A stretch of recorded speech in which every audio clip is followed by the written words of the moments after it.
let me begin by thanking Geshe Tamdula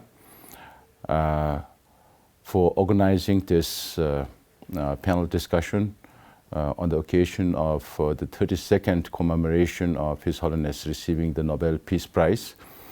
And I also want to thank his team for organizing this event, and I also want to express my appreciation to his leadership for the work that he is doing to take Tibet House to the heights of objectives that His Holiness has set for Tibet House.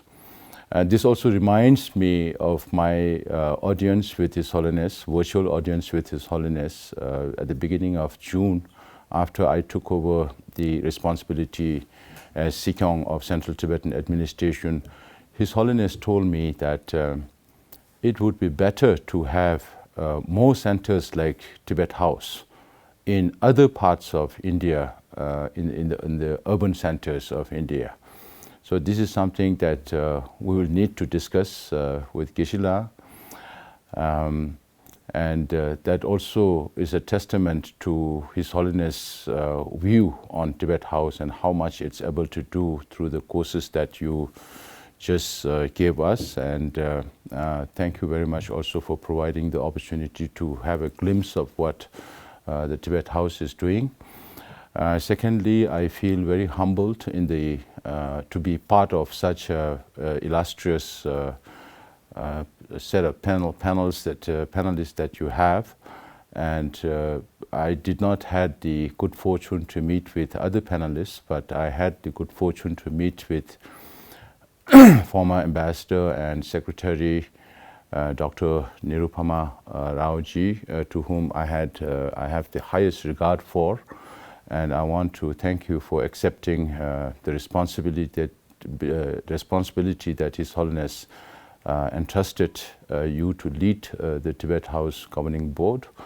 And I also want to congratulate you for coming out with this book on India, Tibet, and China. Now, coming to the subject, universal ethics, the vision of His Holiness the Dalai Lama for a peaceful world. Since I'm the only panelist, apart from what Geshe Tamdula had already spoken about, my presentation will definitely have a Tibetan touch to it, because as a child we are brought up to listen to His Holiness and to abide by His Holiness' teachings and guidance and directions. And that has shaped our mind from a very early childhood, and that also what prompts us to take up this responsibility to work for the cause of Tibet and for the Tibetan people. And I also consider myself very fortunate to be in this world at a time when such a personage like His Holiness the Dalai Lama is there to guide us. Therefore, on the subject universal ethics, there is nothing new that I can talk about, but reiterate the importance of what I would call the four noble commitments of His Holiness the Dalai Lama. His teachings and his thoughts are so simple, yet are so profound. So he talks about his role in this world as a human, as a person, at a level of, whenever he starts teaching, he would always say, I am one among the 7 billion people in this world. So that itself tells you his perception of who he is and the role that every single individual can play in this world, whether you are a believer or a non-believer. And it's that simple. So as long as we understand whether you are a believer, if you are a believer, every religion talks about all the virtues of life, love, compassion, forgiveness, and understanding, and all that. So it's that simple. If every single one of us, whether you believe in a religion, and majority of the religions believe in this, so it's as simple as that.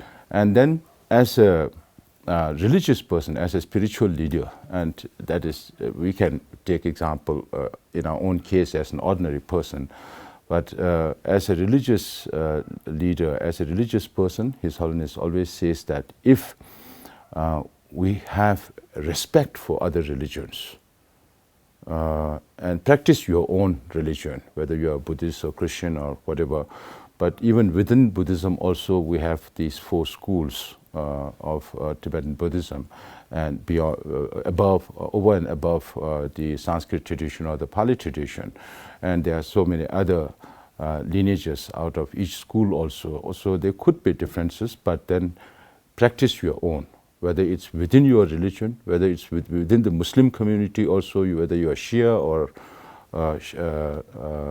the other one, Sunni.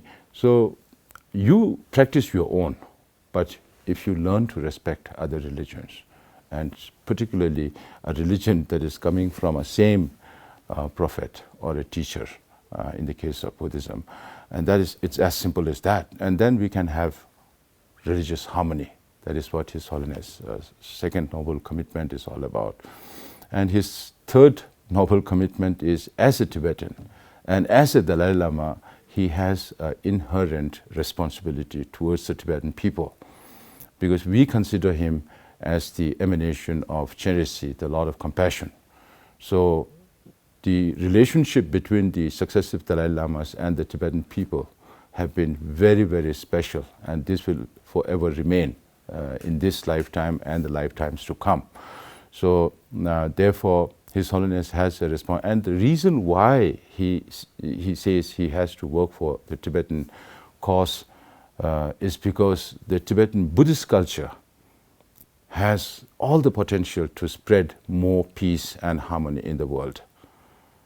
And the importance of Tibet's environment, these two are the most important aspects that is connected with Tibet when it comes to the concerns that His Holiness expresses and the responsibilities that he takes towards the Tibetan people and the land of Tibet.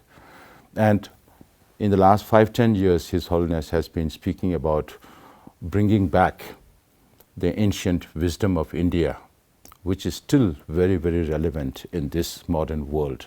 So ancient Indian wisdom in combination with the modern education could bring in the best among the people. I remember one time when I was with His Holiness in London, one prominent politician came to meet with him, and this politician asked His Holiness, what can we do with the disgruntled British youths, because this was about 7-8 years back, and there were some dramatic events in UK initiated by youth, and His Holiness said, everything is wrong with the way how you give education. So therefore, as Geshe Damdula said, even though we are aware of other institutions who teach social and emotional learning, but His Holiness added ethical to that aspect. And through